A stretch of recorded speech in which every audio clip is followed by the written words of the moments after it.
வெளியூர் பயணமா? ரிசர்வேஷன் கிடைக்கலையா? படிக்கட்டு ஏறி இறங்க ரொம்ப சிரமமா இருக்கா? டிராப் டாக்ஸி புக் பண்ணுங்க. ஒரு வழி கட்டணம் மட்டுமே. டிராப் டாக்ஸி, எங்கும் எப்போதும். அனைவருக்கும் வணக்கம். இன்று தமிழக வெற்றி கழகத்தின் சார்பாக தேர்தல் அறிக்கை குழுவின் மக்கள் சந்திப்பு நிகழ்ச்சி மேற்கு மண்டலத்தின் சார்பாக இன்று கோவையில் நடைபெற்றுக் கொண்டிருக்கிறது. பல்வேறு சங்கங்களும் பொதுமக்களும் இங்கு வந்திருக்கிறார்கள். அவர்களின் அனைத்து கோரிக்கைகளையும் நாங்கள் பரிசீலித்து தலைவர் அவர்கள் பார்வைக்கு எடுத்து சென்று உண்மையான ஒரு மக்கள் நலன் சார்ந்த ஒரு தேர்தல் அறிக்கையை தயாரிக்க உள்ளோம். நீங்க எதை கேள்வி கேட்கலாம் கேட்கலாம்.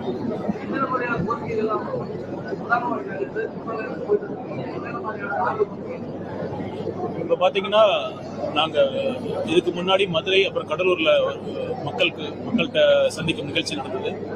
அந்த பல்வேறு அமைப்புகள்லாம் என்ன சொன்னாங்கன்னா, நாங்க கேட்டோம், நீங்க எங்களை வந்து சந்திக்கிறீங்க, மற்ற கட்சியினர் இதே மாதிரி ஒரு தேர்தல் அறிக்கை குழுலாம் வந்திருக்காங்களே, அவங்க கிட்ட நீங்க போய் இதே மாதிரி மனுக்கள் எல்லாம் கொடுத்தீங்களான்னு கேட்டப்ப அவங்க என்ன சொன்னாங்க, எல்லாருமே என்ன சொன்னாங்கன்னா, சார் நாங்க யாருமே அவங்க கிட்ட எல்லாம் நாங்க போகவே இல்லை, ஒவ்வொரு முறையும் இது மாதிரி வாங்கிக்கிறாங்க, கேட்கறாங்க, எங்கிட்ட இருந்து ரெப்ரசன்டேஷன்ஸ் கேட்கறாங்க, நாங்க அதனால எங்களுக்கு நம்பிக்கையே இல்லை, அவங்க பண்றாங்க, அப்படி பண்ணுவாங்க நம்பிக்கையே இல்லை, அதனால தமிழக வெற்றி கழகத்திற்கு உங்க தேர்தல் அறிக்கை குழுவோட ஒரு நம்பிக்கையோட நாங்க வந்து கொடுத்துருக்கோம்னு சொல்றாங்க.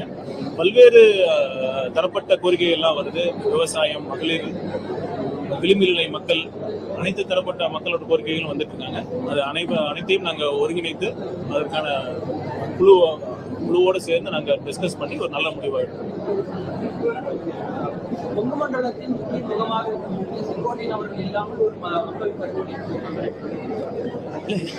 இங்க பாருங்க, ஒவ்வொரு இதுக்கும் தலைவர் அவர்கள் தனித்தனியாக குழுவை அமைத்திருக்கிறார். இது பிரத்யேகமாக தேர்தல் அறிக்கை தயாரிப்பதற்காக குழு. அண்ணன் செங்கோட்டையன் அவர்கள் தேர்தல் பிரச்சார குழுவில் முக்கிய உறுப்பினராக இருக்கிறார். நீங்க இந்த மாதிரி தேவையில்லாம ஒரு இஷ்யூ கிரியேட் பண்ண நீங்க முயற்சி பண்ணுவீங்கன்னு தெரியும். அதற்கெல்லாம் தமிழக வெற்றிகளை அதாவது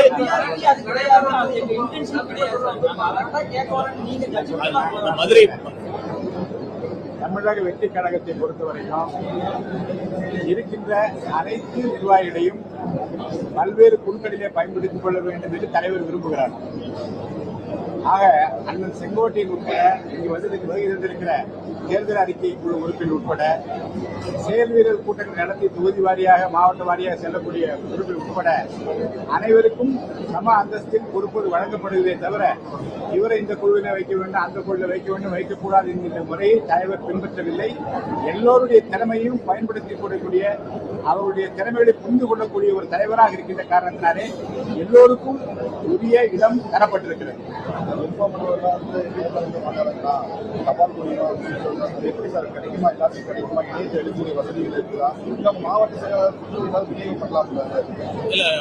நீங்க பாத்தீங்கன்னா நேற்று ஒரு நாள் மட்டும் கிட்டத்தட்ட பல்லாயிரக்கணக்கான விருப்ப மனுகள் மக்கள் நேர்ல வந்து செஞ்சு வாங்கிட்டு போனாங்க. ஒரு அரசியல் கட்சி தலைவர் எப்படி இருக்கணும் ஒரு உதாரணமாக எங்கள் தலைவர் இருக்காரு. திருப்பியும் ஒவ்வொரு நாளும் இந்த மாதிரி கூட்டம் கூட்டி நாங்கள் வந்து இப்ப தமிழ் வெற்றி கழகத்துக்கு இவ்வளவு ஆதரவு இருக்குன்னு எங்களால ஈஸியா சொல்லியிருக்க முடியும். ஆனா யாருக்கும் இடையூறு இருக்கக்கூடாதுங்கிறது ஒரே காரணத்துக்காக அன்னைக்கு மாலையே வந்து ஒரு தலைவர் அவர்கள் இந்த முடிவு எடுத்து நீங்கள் ஆன்லைன் மூலமா இதை பதிவிறக்கம் செஞ்சு நீங்க பூர்த்தி செய்து சமர்ப்பிக்கலாம்னு சொல்லியிருக்காரு. இதுல இருந்தே உங்களுக்கு தெரியும் தலைவர் அவர்கள் எந்த அளவுக்கு மக்கள் நலன் சார்ந்து சிந்திச்சுட்டு இருக்காரு. சின்ன ஒவ்வொரு விஷயத்தையும் அப்சர்வ் பண்ணிட்டு இருக்காரு. உங்களுக்கு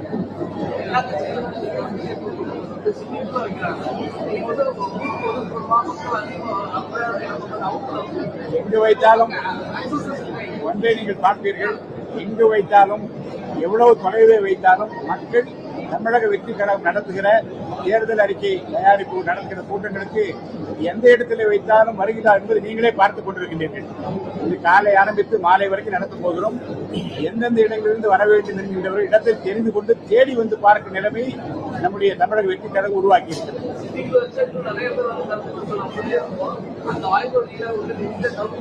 இல்ல, இது கோவை மட்டும் இல்ல, பல்வேறு மாவட்ட மேற்கு மண்டலத்தில் அனைத்து மாவட்டங்களுக்கும் சேர்ந்துதான் இங்க நடக்குது. அதனால இந்த இடம் தேர்வாக அது மட்டுமல்ல, நாங்க ஆன்லைன் அது மூலமா மக்கள் ஆயிரக்கணக்கான மெயில்ஸ் இப்பயே வர ஆரம்பிச்சாங்க. கடுமையான விமர்சனங்கள் அதிமுக தரப்பில் இருந்து வராங்க. கடைசியா கட்சி தலைவர் விஜய் பாஜக மற்றும் பலர் அப்படின்னு சொல்லி அவர் விமர்சனமா வச்ச விஷயத்த விஜய் அவர்கள் டிவியே பாக்குறது இல்ல, எங்களுக்கான என்டிஏ கூட்டணி தமிழ்நாட்டுல யார் தலைமை இருக்குன்னு அமித்ஷாவே சொல்லி போயிட்டாரு, டிவி கூட பாக்குறது இல்ல போல, அதனாலதான் அவர் அப்படி சொல்லிட்டு இருக்காரு அப்படி அவங்களோட பர்சன்டேஜ் சொல்றாங்க. தலைவர் அவர்கள் அந்த கூட்டத்துல பேசினது முழுக்க முழுக்க உண்மையான யதார்த்த நிலையை பேசியிருக்காரு.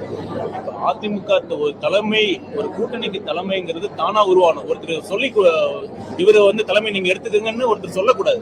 இப்ப இந்த கூட்டணி யார் ஃபார்ம் பண்ணா, எந்த கட்சி ஃபார்ம் பண்ணாங்க, இந்த என்டிஏ கூட்டணியை உருவாக்குனது, ஒருங்கிணைத்தது எல்லாமே டெல்லி தலைமை தான் எல்லாத்துக்குமே தெரியும்.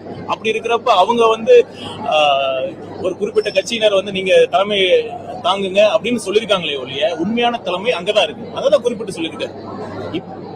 இப்ப அவங்க ஒருங்கிணைத்ததுனால பல்வேறு அழுத்தங்கள்னாலதான் மற்ற கட்சிகள்லாம் சேர்ந்திருக்காங்க. அதுதான் உண்மை.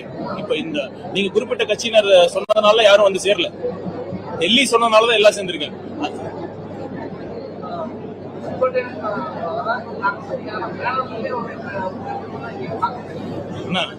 அதெல்லாம் எந்த பிரச்சனையும் இல்லை.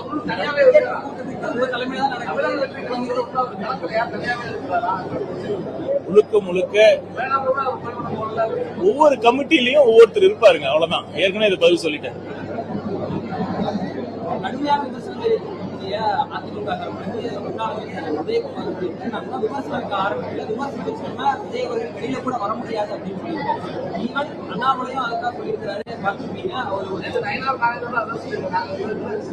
எச்சரிக்கை துணியில பேச ஆரம்பிச்சிருக்காங்க, அடிக்க ஆரம்பிச்சா அவங்க ஆரம்பிக்கலாம். ஆனா நாங்க தெளிவா இருக்கோம். எங்களோட அரசியல் எதிரி திமுக மட்டும்தான். திமுக ஆளும் கட்சி. அந்த திமுக என்ற தீய சக்தியை வீழ்த்துவது மட்டும்தான் எங்கள் கோரிக்கை, எங்கள் இலக்கு. பாஜக எங்கள் கொள்கை எதிரி என்று தெளிவாக சொல்லியிருக்கிறோமே. இப்ப தமிழ்நாட்டில் யார் இருக்காங்க? திமுக இருக்கு. திமுக வீழ்த்துவதற்கு தான் ரெண்டுமே பிரதானம் தான். இப்ப வரப்போறது தேர்தல் அரசியல் தானே, அரசியல் எலெக்ஷன் தான் நடக்க போகுது. இந்த தேர்தலை கொள்கையின் அடிப்படையில் பாருங்க, இந்த நடக்க போற சட்டமன்ற தேர்தலை கொள்கையின் அடிப்படையில் தான் நடக்க போகுது. அதனால கொள்கை ரீதியாக நாங்க தெளிவாக இருக்கோம், அரசியல் ரீதியாக நாங்க தெளிவாக இருக்கோம். இது அரசியல் தேர்தல். அதனால திமுகவை வீழ்த்துவோம், கொள்கை ரீதியாக வீழ்த்துவோம். சிறுபான்மையினர் வாக்குகளை விஜய் அதிகம் பெறப்போகிறார் அப்படின்ற ஒரு கருத்து சிறுபான்மையினர் ஓட்டுகளை கிள்ளிக்கிரியாக நினைக்கிறார் விஜய். யாரு கிள்ளிக்கிரியா நினைச்சிட்டு இருக்காங்கன்னு மக்களுக்கு தெரியும். சிறுபான்மையினரை வெறும் ஓட்டு வங்கியாக மட்டும்தான் இது வரைக்கும் திமுக பண்ணிட்டு இருக்காங்க. அவங்களோட வாக்குறுதிகள் நீ பார்த்திருப்பீங்க. கடந்த தேர்தலில் அவங்க சிறுபான்மையினருக்காக கொடுத்த வாக்குறுதிகளை நிறைவேற்றி இருக்காங்க. நீங்களே சொல்லுங்க, மக்கள் நல்லா பார்த்துட்டு தான் இருக்காங்க. உண்மையான சிறுபான்மையினர் பாதுகாவலராக எங்க தலைவர் இருப்பார். தேர்தல் ஆல்மோஸ்ட் வாக்கினை போஸ்ட் வந்தது. தெருமுனை பிரச்சாரங்கள் போன்ற விஷயங்கள் எல்லாம் விஜய் எதிர்பார்க்க முடியுமா? நீங்க நல்ல கேள்வி கேட்டீங்க. இப்ப பாத்தீங்கன்னா ஒரு பக்கம் இந்த மாதிரி ஒரு ஊடகத்தில இருந்து கேக்குறீங்க தலைவர் அவர்கள் ஏன் வெளியில வரல அப்படின்னு. இப்ப பாத்தீங்கன்னா வேலூர்ல 8ஆம் தேதி, இந்த பிப்ரவரி 8ஆம் தேதி நாங்கள் மக்கள் சந்திப்பு நிகழ்ச்சி நடத்துறோம். நாங்க மனு கொடுத்தோம். காவல்துறையிடம் மனு கொடுத்து சில தினங்களிலே வேலூரில் முதல்வர் அவர்களோட நிகழ்ச்சி நடக்குதுன்னு சொல்லி அதை காரணமாக காட்டி எங்கள் தலைவரின் நிகழ்ச்சிக்கு அனுமதி மறுக்கப்பட்டது. இதுதான் உண்மை. அது மட்டுமல்ல, இப்ப SOP கொண்டு வந்திருக்காங்க. அந்த SOPல பாத்தீங்கன்னா முழுக்க முழுக்க ஒரு பாரபட்சமான ஒரு SOPயா இருக்கு. இப்ப அங்கீகரிக்கப்பட்ட அரசியல் கட்சிக்கு முன்னுரிமை கொடுக்கப்படும் சொல்றாங்க. இப்ப தமிழ்நாட்டுல யார் முதன்மை அரசியல் சக்தியாக இருக்கு? இப்ப நாங்க இப்பதான் கட்சி ஆரம்பிச்சிருக்கோம். அதனால எங்களுக்கு எந்த கேட்க அனுமதிக்கு 30 நாட்களுக்கு கேட்கிறாங்க SOP. 50,000 மேல ஒரு கூட்டம் வரும் என்றால் 30 நாட்களுக்கு முன்னாடி நீங்க அனுமதி கடிதம் கொடுக்கணும்னு சொல்றாங்க. இது நடைமுறையில எப்படி சாத்தியமா இருக்கும்? இது ஒரு சம வாய்ப்பு இருக்கா எல்லாத்துக்கும்? அது மட்டுமல்ல, ஒரு SOPல வேற பல்வேறு ரூல்ஸ் என்ன சொல்றாங்க, அங்க பாதுகாப்பு, அந்த வென்யூ, அந்த திடல் மட்டும் இல்லாம சுற்றியுள்ள எல்லா பகுதிகளுக்குமான பாதுகாப்பு எல்லாத்துக்கும் யார் நிகழ்ச்சி ஏற்பாடு பண்றாங்களோ அவங்க பொறுப்பு அப்படின்னு சொல்றாங்க. முழுக்க முழுக்க காவல்துறையினரும் அரசும் அவங்களோட பொறுப்புகளை எங்கள் மீது திணிக்க பார்க்கிறார்கள். இந்த SOPயே தமிழக வெற்றி கழகத்திற்கு எதிராகத்தான் உருவாக்கப்பட்டது. வேற எந்த கட்சி அந்த ஒரு முக்கியமான கிளாஸ் அங்கீகரிக்கப்பட்ட அரசியல் கட்சிகளுக்கு முன்னுரிமை கொடுக்கப்படும் என்ற அந்த விதியே தமிழக வெற்றி கழகத்திற்காக மட்டும்தான் அந்த சேர்க்கப்பட்டது. அதுதான் உண்மை. இதுவரை நாங்க சேலம் கூட்டத்திற்காக அனுமதி கொடுக்கப்பட்டது. இதுவரை அந்த அனுமதி கிடைக்கல. மக்கள் பார்த்துட்டு தான் இருக்காங்க. அதற்கான உரிய முடிவு மக்கள் எடுப்பார்கள். ஆட்சிக்கு வந்து அதிகாரம்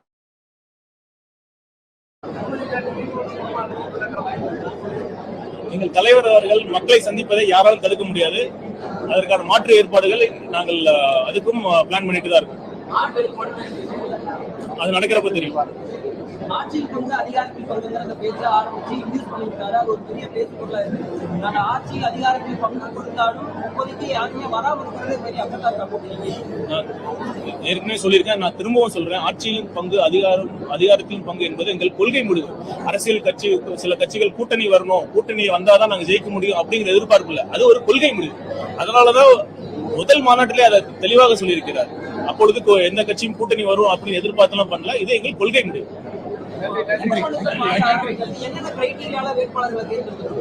நியாயமான நல்ல வேட்பாளர்கள் தேர்ந்தெடுக்கப்படுவார்கள்.